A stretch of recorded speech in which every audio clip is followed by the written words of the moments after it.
Welcome to my channel. நாம இன்னைக்கு பார்க்க போறது வெஜ் ப்ரௌனி. ஃபர்ஸ்ட் கர்ட் போட்டுட்டு அதுக்கப்புறமா நாட்டு சக்கரை போட்டுட்டு நல்லா பீட் பண்ணிட்டே இருக்கணும்.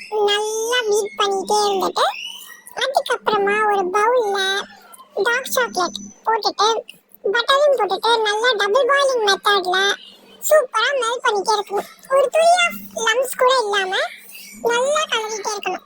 கலரிட்டே இருந்துட்டு இப்போ நம்ம அந்த நாட்டு சக்கரையும் கடும் போட்டிருக்கோம்ல, அது ஒரு கலர் கலரிட்டு இந்த மெல்ட் பண்ணதையும் அதுல ஊற்றி நல்லா மிக்ஸ் பண்ணணும்.